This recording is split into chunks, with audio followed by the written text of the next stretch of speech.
Buenas noches, buenas noches. Primero de todo, una pregunta para todos ustedes, incluso para los oyentes y participantes vía Zoom. ¿Son supersticiosos? Si ustedes van caminando y se encuentran con un gato negro que les cruza por delante, o al ir por la calle aparece una escalera, ¿le pasan por el medio o se corren al costado? Bueno, esto Yo es no un tengo poco superstición. para relacionar que el día martes 13 tiene mala fama desde sus primeros tiempos. Entonces, a veces cuando ocurren algunos acontecimientos difíciles, uno dice, debe haber sido un martes 13. Bueno, precisamente la historia que vamos a plantear hoy y a desarrollarla en sus distintos aspectos es la de un naufragio ocurrido precisamente el martes 13 de abril del año 1971. Estamos cumpliendo 50 años. Para empezar, quiero referirme a que el día martes 13 del año 1971 era un hermoso día de otoño, como suelen ser esos hermosos días en el otoño en que las noches son frías y los días son cálidos. Nadie podía pensar que iba a ocurrir un naufragio. La vida en el Cabo Polonio transcurría tranquila, con la habitual calma de los pescadores y de los loberos que regresaban de la tarea, los fareros que cambiaban de turno.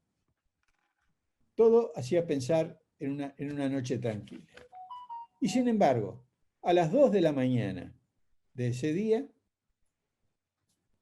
un pequeño estruendo en las cercanías da cuenta de haber encallado, más que encallado, haberse incrustado un barco brasileño, un barco nuevo que cumplía su viaje inaugural, según lo que después veremos que no era tan así, pero era un barco que cumplía su viaje inaugural y se incrusta dentro de lo que se llama el islote. El islote es una formación rocosa a unos 3.000 metros, unos 3 kilómetros más o menos de la punta del Cabo Polonio, compuesta por arrecifes submarinos y algunas piedras pequeñas que sobresalen, que antiguamente se llamaban de las piedras negras o de los ratones. Este barco, el Tacuarí, encalla, como quedó encallado y totalmente afuera, afortunadamente no ocurrieron desgracias personales, no hubo muertos que lamentar, la gente fue rescatada en los propios botes del barco, llegan hasta el Polonio, bueno, y allí vienen lo que acontece siempre, vamos a tratar de rescatar el barco. Vienen las autoridades del puerto de Montevideo, envían nada menos que a Francisco Castañola, al Paco Castañola, que fue uno de los más grandes rescatistas, precisamente uno de los elementos exponentes de la flota de Lucich, de muchos años atrás, llega y lo intentan reflotar, pero una gran tormenta que sobrevino noches después, parte el barco al medio y se abandonan todas las esperanzas. Quedó el casco dividido en dos, abandonado. Al principio las autoridades lo cuidaron mucho, porque evidentemente traía cosas muy valiosas que solo se pudieron rescatar en parte. Pero después pasa lo que pasa siempre, tío. Meses después, la vigilancia se abandona y el barco quedó presa de los pescadores y presa de los loberos y presa de los habitantes de la zona de Castillos y de la zona del Cabo Polonio, porque ahí se cumplía una doble ley. La ley del mar primero, que dice que lo que el mar ha tomado ya no tiene dueño. Y segundo, la ley de la costa, que indica que lo que las cosas de los barcos llegan hacia la costa no tienen dueño, son del que las encuentra. Entonces se produjo una serie de anécdotas que yo recojo en el libro que les muestro. Muy bien, muchas gracias, Daniela. Recojo historias del folclore lugareño, donde los pescadores, los loberos, van y se las ingenian de mil maneras para subir al casco y para rescatar muebles, objetos, cosas que tengan cierto valor. La historia más breve fue la de las botellas. Descubrieron un segundo, después que el seguro se retiró determinadas mercaderías, quedó una cantidad de botellas de whisky, de buen vino, de buenas cañas brasileñas. ¿Y qué pasa? La forma no era fácil bajarlas a tierra, entonces la forma ideal era destaparlas, arrojar al mar la mitad del líquido, volverlas a tapar y arrojarlas para que la corriente las llevara a la costa. Pero ¿qué pasó? El asunto no era tan sencillo, porque muchos de ellos dijeron, es un crimen, ¿cómo vamos a arrojar este líquido al mar? Y algunos llenaron su propia bodega y terminaron con una borrachera de novela. Uno de los que se había emborrachado tanto se despertó antes que los compañeros y revolviendo entre las cosas se encuentra en un uniforme, o de capitán o de oficial, y se viste con él y empieza a despertar a sus amigos, que se pegaron tremendo susto. Algunos de ellos casi se caen al agua, porque evidentemente encontrarse con el capitán en el barco pensando que no había nadie fue una... En fin, todo ese tipo de anécdotas fueron recogidas en el libro y forman parte del folclore literario. La A tapa partir incluso parece è di Taquari, la La tapa. tapa precisamente porque fue el naufragio que más me impactó de todos los ocurridos en la zona y por eso insistí que la tapa tuviera una imagen del barco cuando todavía estaba casi entero. Vino la prensa de Montevideo, vinieron fotógrafos, tomaron fotografías aéreas, como la que se registra en la tapa del libro. En fin, pero ¿qué pasa? Como todas las historias, años después se fue diluyendo en el olvido, el mar fue temporal a temporal, fue destruyendo parte de la obra muerta del barco hasta que terminó por desaparecer. Y ahí termina el primer tiempo. Pero en este caso, muchos naufragios terminan en eso, terminan en la desaparición definitiva bajo el mar. Pero en este caso hubo acontecimientos ocurridos años después que llevó a que investigadores, cineastas, historiadores, tanto brasileños como uruguayos, encontraran situaciones especiales que llamaran la atención. Por lo pronto, Pericles Azambulla, un investigador de Río Grande del Sur, de Santa Victoria do Palmar, quedó sumamente alarmado en el año 1978 con el acontecimiento de una gran marea roja, que abarcó gran parte de la costa uruguaya y llegó hasta más arriba del Albardón de la costa brasileña, hasta más allá de Río Grande y la desembocadura de Río Grande. Y entonces ahí aparecen las sospechas, aparecen las suspicacias. ¿Cuál sería la causa de esta marea roja? Y ahí las investigaciones empiezan a apuntar hacia el Tacuarí. ¿Qué traía ese barco misterioso? Que no era tan nuevo como dijimos, ni era su viaje inaugural. Rasqueteando la pintura se descubrió que tenía otro nombre abajo.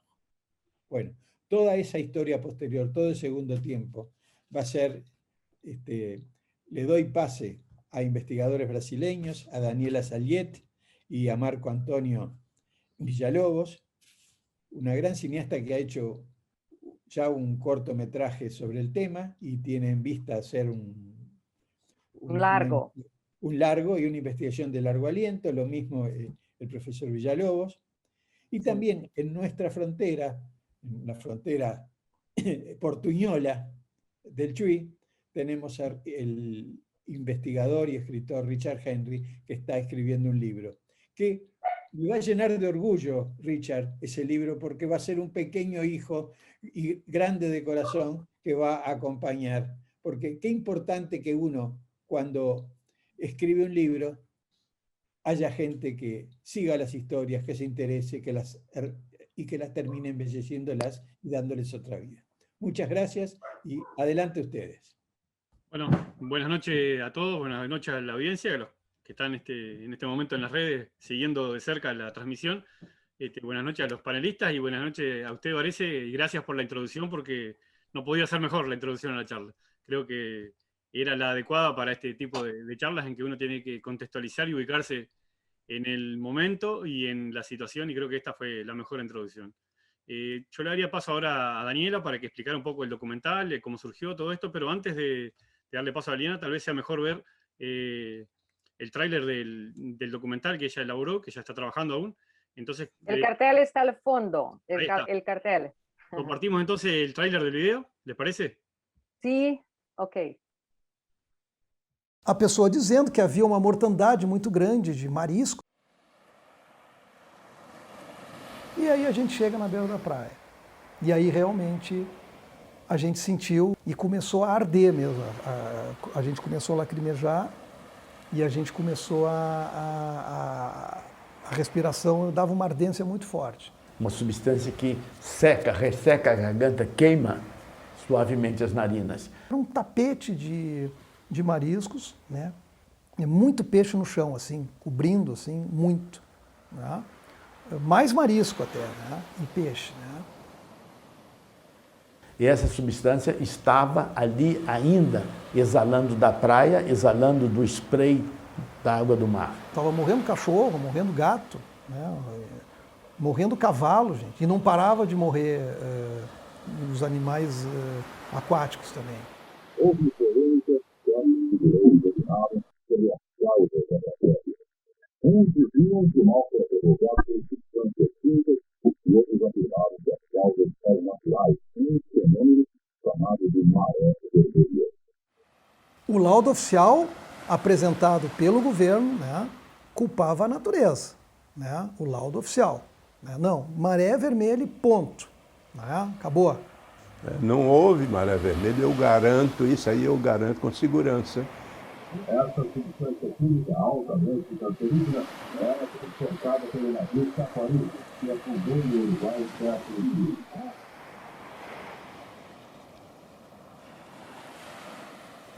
Sumiram as amostras, nós ficamos sem a possibilidade de fazer as análises.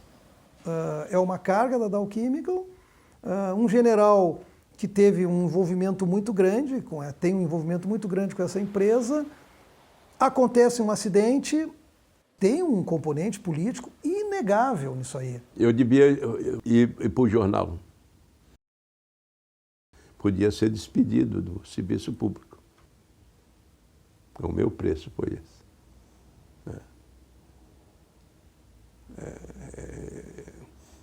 Eu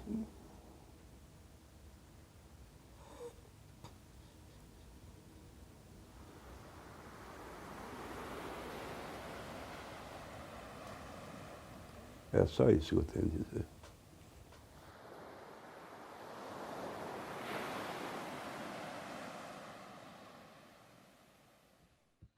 Eu estaba acompañando acá en mi celular la transmisión en Facebook.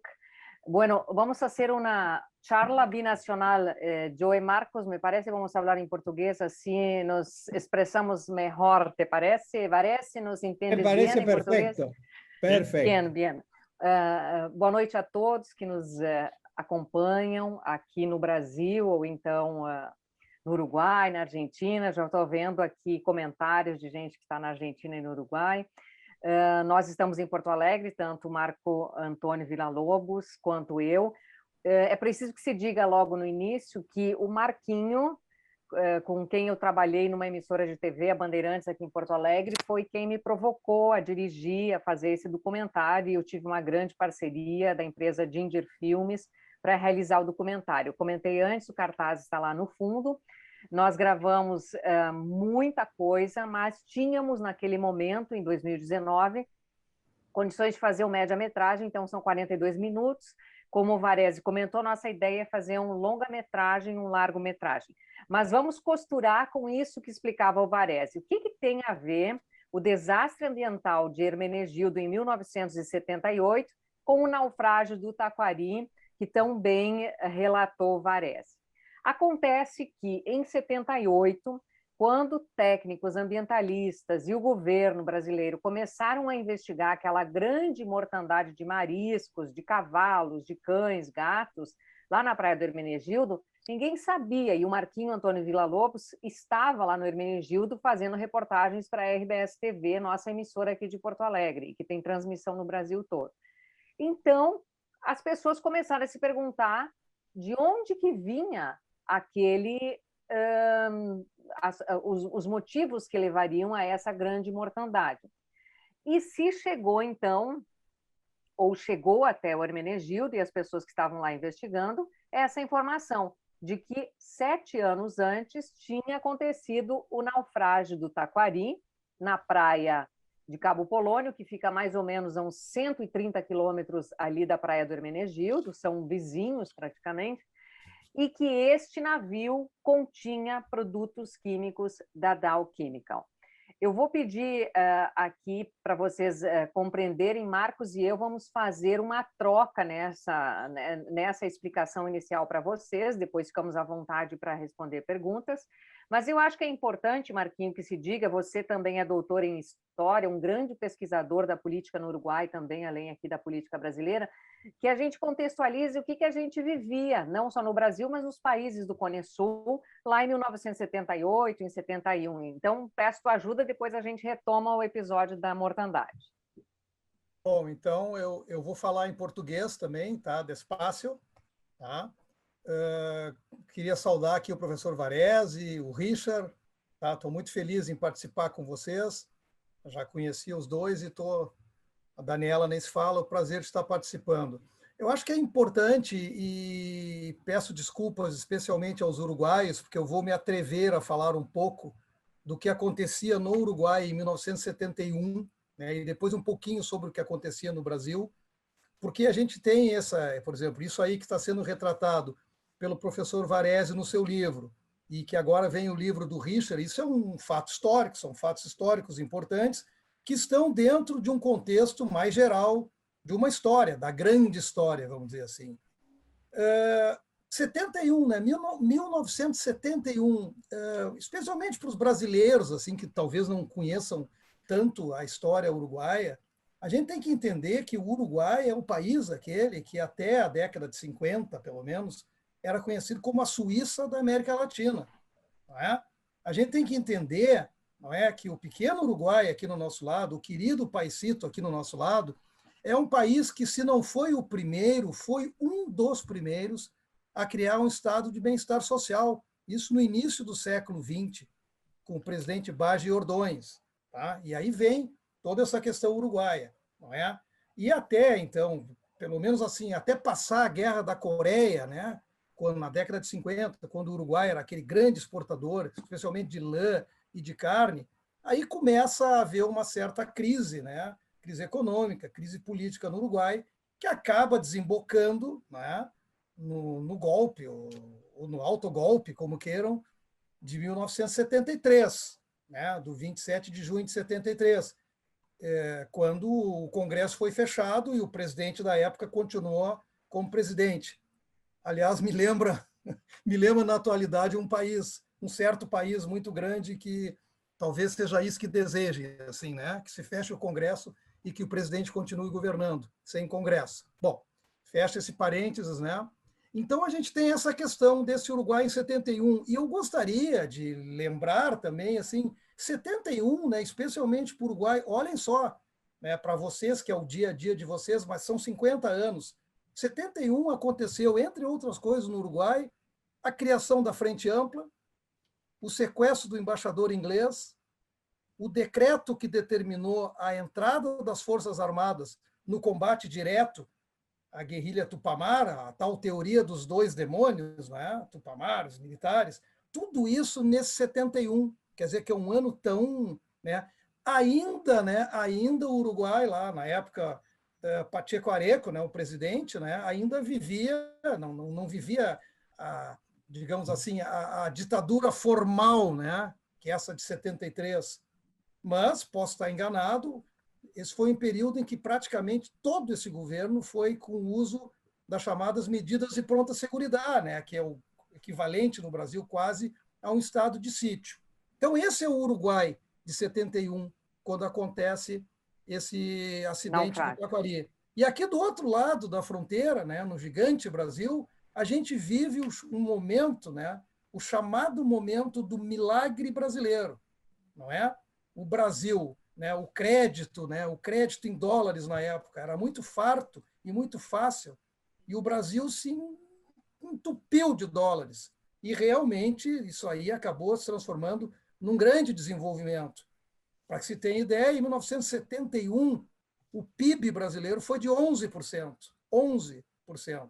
Claro que depois não existe janta de graça, que nem se diz, né? Na hora de pagar, o Brasil teve uma década praticamente perdida em 1980, porque o Brasil se endividou, foi um dos países em desenvolvimento que mais se endividou. E também, só para terminar esse quadro, né, desse 71, ao mesmo tempo em que a gente vivia o chamado milagre brasileiro, inegável, desenvolvimento econômico, foi o momento mais duro da ditadura brasileira, né? Os chamados anos de chumbo, os anos de plomo, né? Foi o governo do presidente Médici, que foi o governo mais duro dos 5 governantes militares.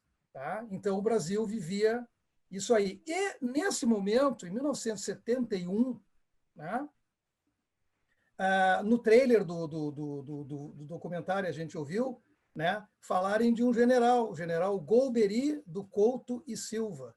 Neste momento, em 71, este general, que foi o criador do Serviço Nacional de Informações no Brasil, em 1964, o ano do golpe, ele estava fora do governo e ele era o diretor da Dow Chemical no Brasil.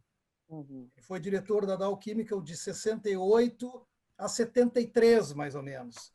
Perfeito. Em 74, né, assume o presidente Geisel, tá, que fica até 79, o acidente do Hermenegildo, o desastre ecológico do Hermenegildo, né, acontece em 78, como a Daniela falou, e quem está lá como chefe da Casa Civil do presidente Geisel? O general Golbery do Couto e Silva, que era, perfeito, então, na época, em 71, o diretor da Dow Chemical. Então, assim, por aí talvez realmente haja alguma questão muito política também, além da questão ecológica, do desastre que aconteceu em 78. Perfeito. Marquinhos, para quem não acompanhou o filme ainda, eu vou contextualizar, então, que a gente precisou, para contar a história do desastre ambiental, a gente precisou voltar esses 7 anos na história para investigar o que, afinal de contas, tinha lá no navio Taquari. E, realmente, a Dow Chemical estava fazendo o transporte de uma carga que vinha dos Estados Unidos e ia em direção a Buenos Aires, e continha vários produtos químicos dentro dessa carga, ou seja, nos porões do navio Taquari, que estava naufragado já há 7 anos. Houve aquela tempestade na virada do dia 31 para o dia 1º, em 78, e essa tempestade, então, teria revirado os porões do navio Taquari. 31 de março para 1º de abril. 31 de março para 1º de abril. Obrigada, Marquinhos. E essa tempestade teria revirado o navio e movimentado os porões, e essa carga teria se dissipado. Mas qual que é a grande questão? É que foi polêmico isso lá em 78, porque ao mesmo tempo em que técnicos e ambientalistas, em especial técnicos da FURG, a Universidade Federal de Rio Grande, que foram os primeiros a chegar lá no Hermenegildo e verificar a mortandade, esses técnicos, e também com a participação muito grande do CET, o Centro de Estudos Toxicológicos da Universidade Federal de Pelotas, eles identificaram, nas amostras recolhidas lá no local do desastre, identificaram um produto químico chamado isotilcianato de metila. Então, a questão era, vamos ver se tem isotilcianato de metila no navio Taquari. A carga, ela incluía vários produtos, como soda cáustica, como acetona ou alguma coisa similar a isso, e também um produto chamado etilenoimina. Este produto etilenoimina foi identificado nas análises de um dos técnicos que pertencia ao Ministério da Agricultura naquela ocasião. Este técnico é o senhor que falou ali no final do clipe que você rodou, Richard. Este técnico tinha identificado etilenoimina. Como poderia ter 2 produtos químicos? Bem simples a explicação, é que o isotilcianato de metila encontrado pelos técnicos das universidades, ele é um antidetonante da etilenoimina, porque a etilenoimina ela é facilmente inflamável, então os dois produtos precisam andar juntos. Essa é a explicação técnica.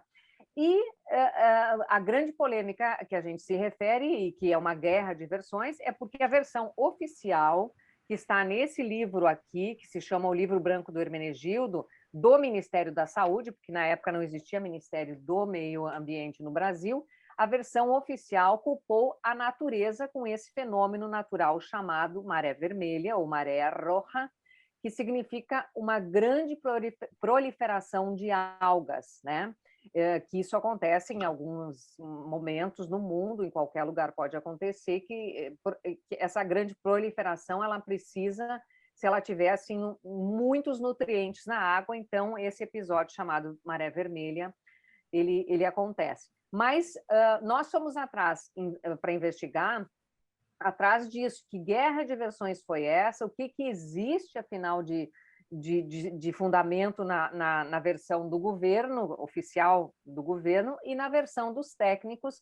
Nós conseguimos, isso é outro aspecto que chamou muito a atenção, nós conseguimos muito mais pessoas que, na época, já defendiam a contaminação química, foram poucos os entrevistados que aceitaram falar sobre maré vermelha, ou seja, não deixa de ser polêmico até hoje. Aqui no Rio Grande do Sul, o episódio do Hermenegildo é algo que está no inconsciente das pessoas, são muitas as pessoas, assim, de várias gerações que lembram, olha, foi a maré vermelha, foi a maré roja, né?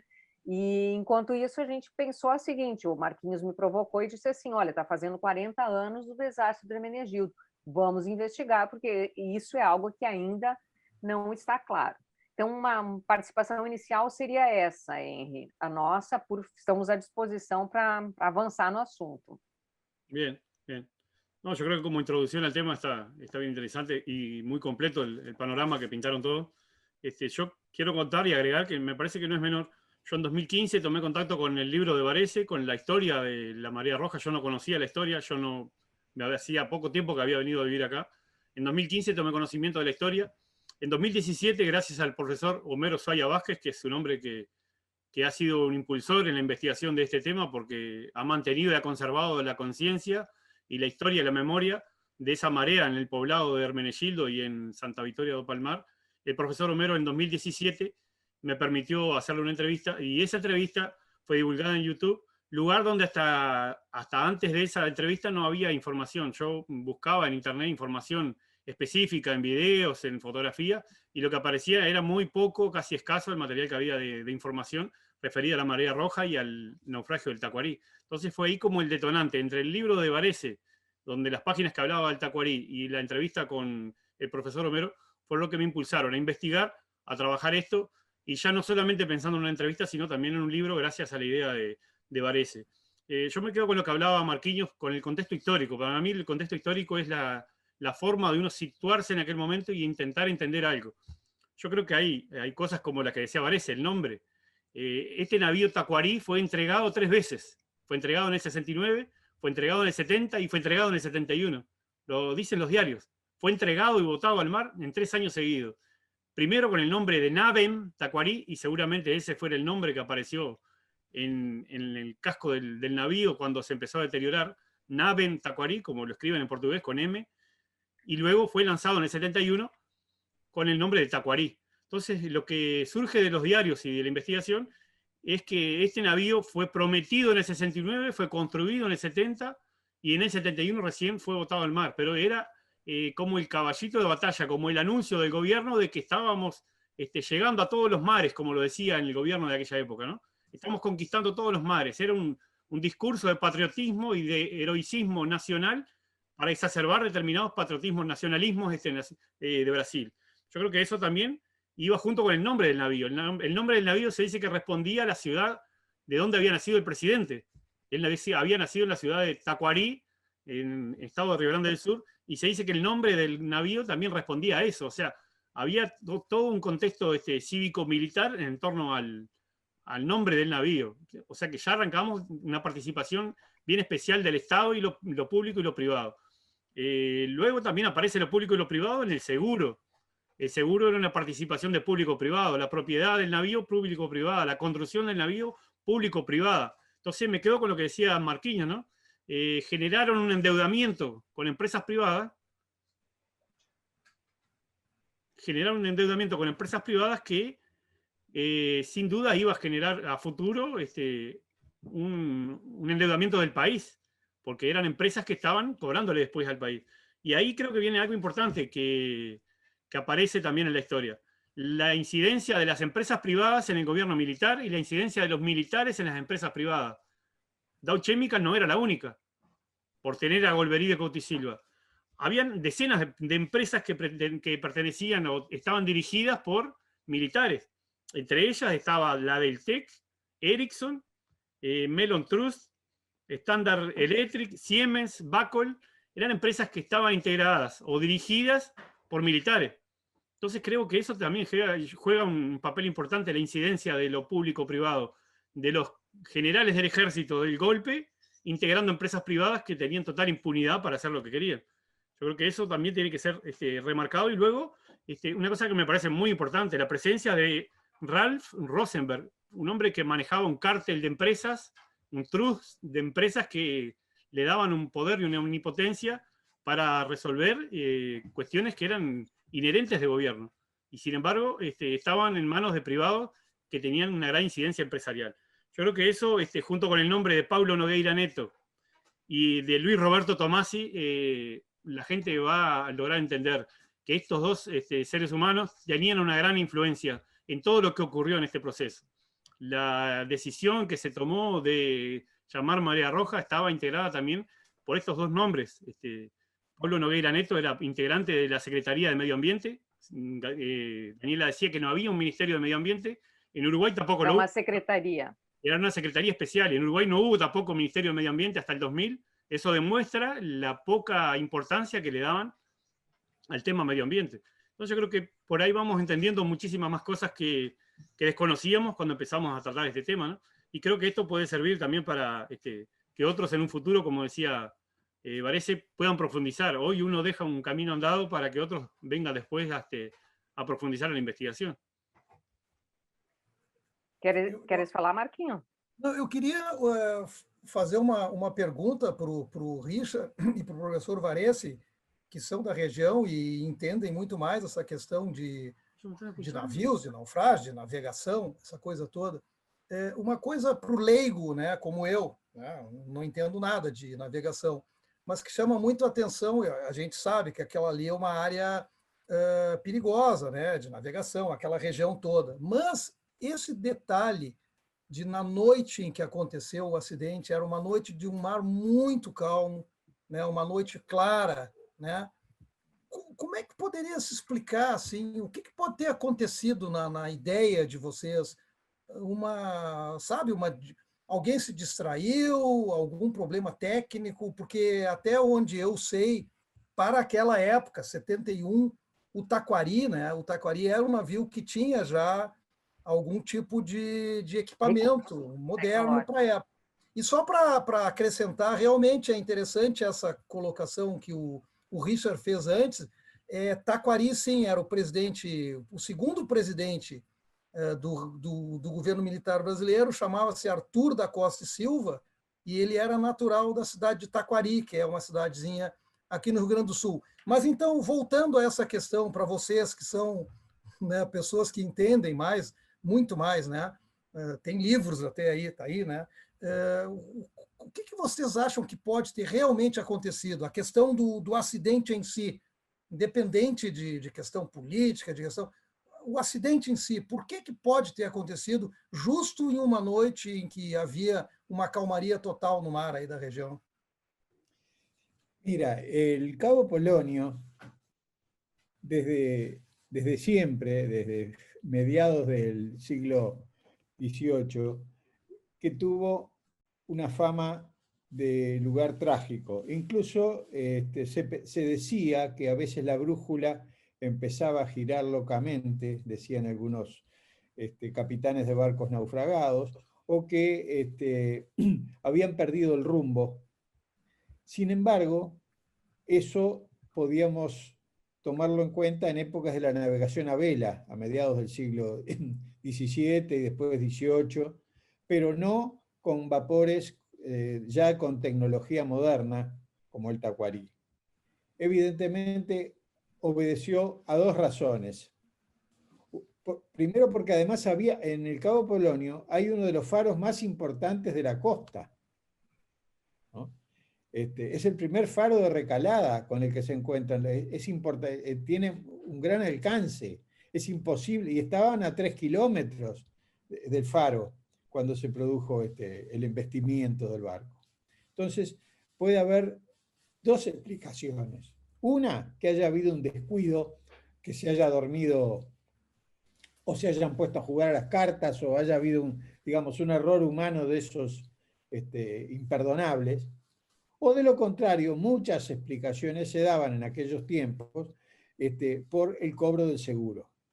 Había había empresas que tenían determinado tipo de problemas económicos y la forma de solucionarlos, la forma de pagar las deudas, era encallar el barco, de alguna manera, en forma que no pareciera un encallamiento voluntario, ¿verdad? Lo hacían, y reclamar el cobro del seguro. Ahora, en este caso que se trataba de un barco con un cargamento especial, más bien me inclino con la primera. Ninguna compañía de seguros se iba a tragar el cuento de que en un viaje inaugural o en uno de los viajes primeros que se realiza se va a tener tan poco cuidado de encallar un barco. Entonces, mi explicación, porque yo esta pregunta que tú has, interesante pregunta que tú has planteado, esta inquietud, yo me la he formulado cientos de veces. Porque cuando uno encara para escribir un libro, lo primero que uno hace es investigar y tratar de encontrar una explicación que a uno le convenga. Y me resultaba difícil de entender. Entonces, pienso que haya habido un error humano, que haya habido un descuido, que se hayan confiado en que estaban ya cerca de entrar en el Río de la Plata y se hayan puesto a jugar a las cartas, y hayan abandonado un poco el control del barco. Esa sería... Varese, Sí. eu quero acrescentar ao que você diz, que nas conversas que tivemos, e eu imagino que você também tenha tido essas conversas com moradores de Cabo Polônio, pescadores muito experientes, eles colocam, inclusive em algum momento citaram isso, eu acho que poderia ter dormido, né, o comandante do navio, que se chama o comandante do navio... O comandante, sim, o capitão. O capitão do navio. Né? Então, assim, ó, existe essa teoria de que sim, que apesar de... que nós também descobrimos no decorrer das pesquisas, das investigações, outras versões, né, de que haveria interesse, como esse do seguro, como que havia um carregamento que tinha gente em terra, que tinha interesse em recolher. Mas, enfim, eu quero dizer que eu ouvi nas 2 vezes que estive em Cabo Polônio, conversando com moradores, e que o Marquinho esteve conversando também na segunda viagem, então eles colocaram que poderia ser, dormiu, coisa assim.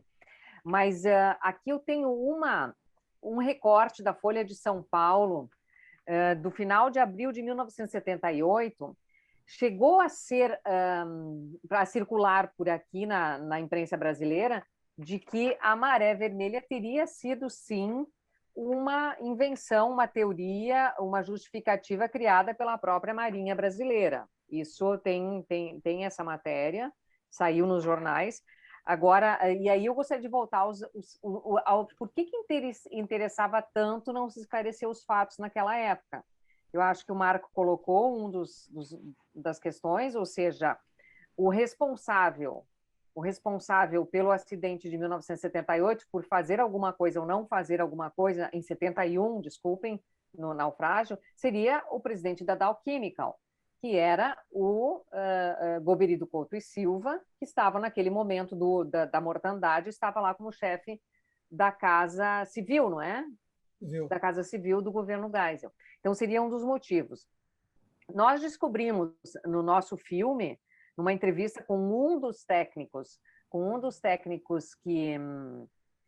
um dos técnicos que participou de toda essa pesquisa, da investigação em torno das causas químicas, agora eu estou me referindo, ele nos respondeu o seguinte, que ele ouviu do Paulo Nogueira Neto, num determinado momento, num encontro, que não seria possível assumir a versão da contaminação química por isotiocianato, porque isso implicaria em pagar indenizações caríssimas a outros países. Isso está no filme, né?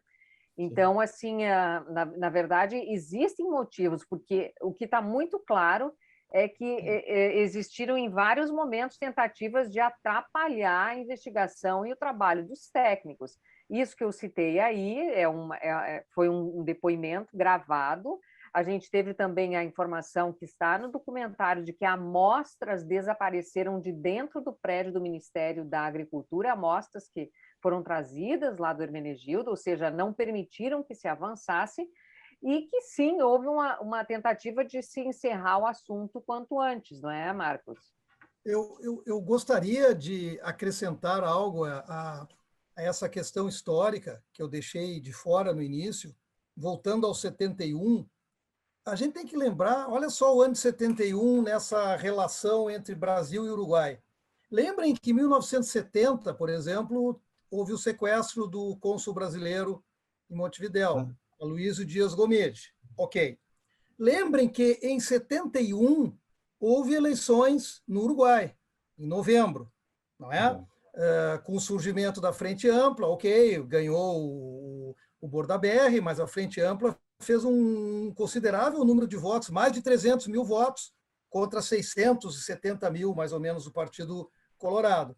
E aí, né, vocês devem lembrar, assim, porque a Daniela falou essa coisa, o Brasil pagar para o Uruguai, claro que havia muita similaridade de ideias ideológicas até entre Brasil e Uruguai, mas havia as diferenças, né? Até porque, nesse momento, como já foi falado, não havia ainda a ditadura formal no Uruguai, né? A ditadura que começou em 73.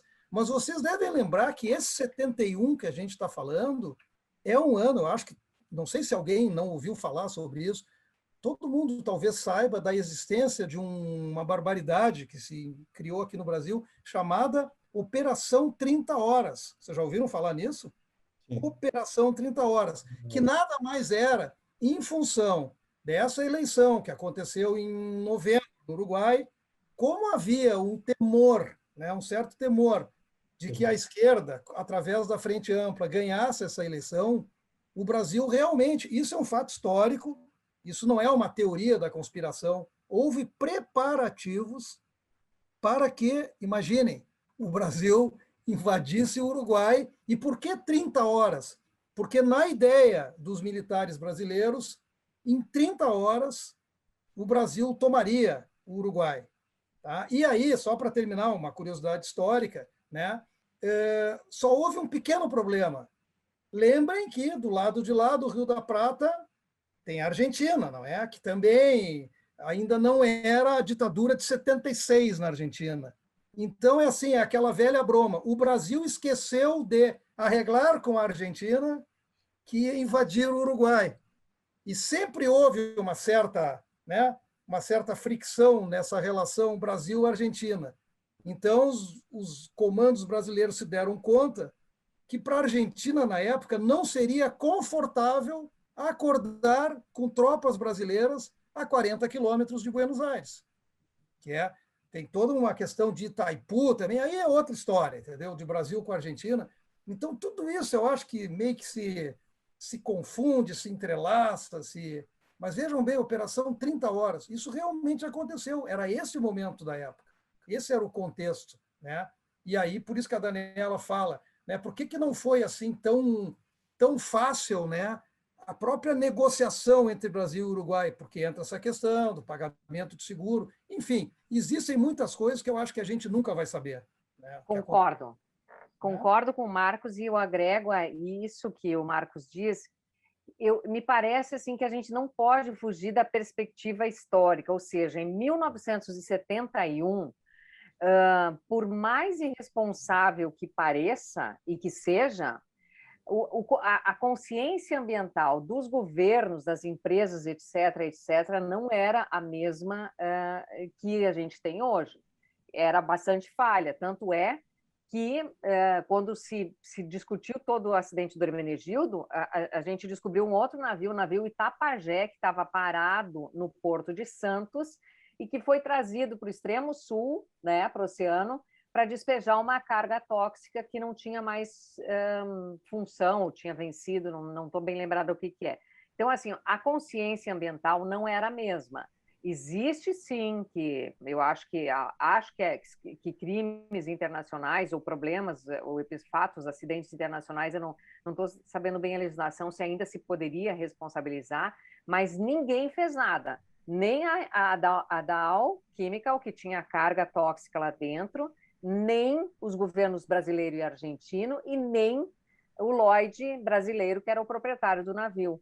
Ou seja, há uma mistura de interesses e irresponsabilidades aí, mas que naquela época não existia esse compromisso ambiental que existe hoje, não existia mesmo, isso não há como a gente negar. E, inclusive, episódios como foi a mortandade lá do Hermenegildo acabaram fortalecendo e muito os movimentos ambientais, o trabalho dos ambientalistas, que no final das contas acabou como consequência, tendo a criação de legislações ambientais. Entendem? Eu só agrego ainda essa información. Esto último que creo, ha estado... Si me permite, parece, yo creo que es más grave todavía lo que estás diciendo, Daniela, porque esto se extiende a todos los gobiernos democráticos que vinieron después de la dictadura y ninguno hizo nada. Y esto a todos los colores y a todos los partidos políticos.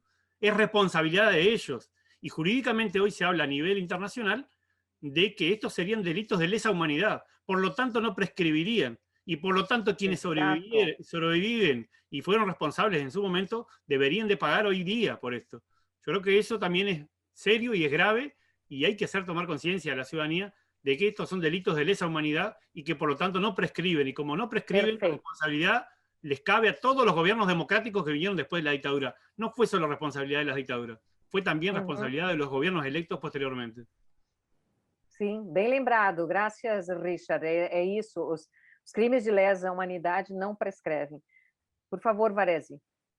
A mí me parece que todas las historias tienen que tener una puerta abierta. La primera etapa fue, como describimos en el libro, el naufragio. Esta segunda etapa de investigación sobre responsabilidades, sobre causas y consecuencias que están desarrollando ustedes y que está en vías de fortalecimiento y de crecimiento. Pero a mí me gustaría dejar una puerta abierta al final, una ventana de luz, y es lo que dijiste tú, Daniela, poner el acento en el desarrollo de la ecología, el desarrollo de las teorías ambientalistas, ¿no? Porque estas empresas, digamos, estas ideas del cuidado del medio ambiente, de las preocupaciones, surgen precisamente después de catástrofes como esta. Entonces me encantaría que la historia del Tacuarí fuera uno de los escalones que sirviera a nuestros gobiernos actuales y futuros para poner el acento sobre todo en el ambientalismo, en cuidar del medio ambiente y no andar así cometiendo este tipo de barrabasadas como se hizo en el pasado. Incluso me haces lembrar dos episódios recentes no Brasil, né? A tragédia de Mariana, de Brumadinho, que foram diretamente ligadas a uma empresa mineradora, não é? Aqui em Minas Gerais, e aquele desastre que a gente teve muito recentemente no litoral norte e nordeste, do derramamento de petróleo. Da mesma forma, não houve uma responsabilização efetiva a respeito daquilo, que certamente, como é o caso de Mariana e de Brumadinho, degradou muitíssimo o meio ambiente. Eu tive o prazer de conversar faz alguns meses com a jornalista Cristina Serra, que escreveu um livro, eu tenho por aqui, depois eu mostro para vocês a capa, o livro sobre a tragédia de Mariana, que é considerada o maior desastre ambiental da humanidade por todo o rastro de destruição que deixou. as pegadas da destruição. Por tudo isso, assim, é gravíssimo, porque são décadas ou séculos para recuperar tudo que se destruiu com aquele rio de lama que saiu da tragédia lá de Mariana. Em Mariana morreram menos pessoas, mas a tragédia no meio ambiente foi muito grande. Em Brumadinho, a tragédia humana foi desesperadora, mas não houve, assim, não se espalhou tanto a lama, não atingiu tanta área como foi no caso de Mariana. Sem contar, Daniela, a tragédia diária que a gente tem na Amazônia brasileira, né? Nossa. É uma tragédia diária, né? É uma coisa absurda o que está acontecendo no Pantanal, na Amazônia. Quer dizer, nunca se queimou, nunca se derrubou tanto quanto hoje, né? É uma coisa assim, é muito triste mesmo o que está acontecendo. Porque lo del Tacuarí o lo de Mariana, muy lamentables, pero ya fueron. Pero la Amazonia está pasando hoy. Y ahí sí que tendríamos que ser conscientes al día de hoy los daños que se le ocasionan al planeta. El planeta se va a encargar a través de pandemias, a través de virus, a través de enfermedades, de ir creando un mundo cada vez más insalubre, donde no cuidemos el medio ambiente. Verdade. Olha só aqui a capa do livro da Cristina Serra. Tragedia Mariana. Foi assim, desesperador. E a exemplo do que você faz, Varese, essa jornalista ouve muito o lado humano, o quanto afetou famílias, pessoas que perderam o ambiente, pessoas que perderam o lugar onde moravam e tudo mais. É muito tocante o trabalho que ela faz, está aqui, a jornalista. ¿Cómo se llama? Cristina Terra.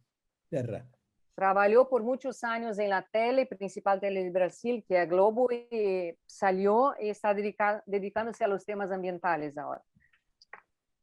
Bueno, yo creo que como introducción a la temática ya hemos estado 50 minutos con los seguidores, con la gente que está pendiente en las redes y que está viendo esta grabación y que verá esta grabación posteriormente. Creo que como introducción ha sido bien interesante, la participación de todos ha sido muy positiva y queda la deuda pendiente, ¿no? De seguir trabajando este tema, como decía Varese, con un interés medioambiental, que es interés de todos, dejar de tratar los mares como los basureros, como los grandes lixão. El mar no es un basurero, el mar es nuestro medio ambiente y por lo tanto debemos de cuidarlo. Y ese trabajo me comprometo a seguir realizándolo porque hay que seguir tocando estos temas, tratando del tema del agua, tratando de ver cuánto contaminaron los químicos que transportaban estos navíos y que fueron volcados al mar aquí en la zona, y de los otros que no fueron volcados y que sí venían para ser volcados, como un navío finlandés que fue mencionado por ahí por los diarios en la década del 70, que también traía tóxicos para ser devueltos al mar, como si el mar fuera un gran basurero. Así que creo que la deuda está planteada, la discusión sigue pendiente y a ver, Daniela está orgulhosa de seu prêmio e quer compartilhar também, né? Eu quero compartilhar, esse é o Prêmio de Direitos Humanos, que nós tivemos o prazer de receber, assim, é um orgulho sem tamanho que nós recebemos do Movimento de Justiça e Direitos Humanos, ARFOC, a OAB, que é a Ordem dos Advogados do Brasil. Ganhamos no ano que passou como o melhor documentário por Hermenegildo. Quero mandar um abraço ao Jair Christ, presidente do movimento, que nos acompanha nesse momento, Um abraço entre outras pessoas.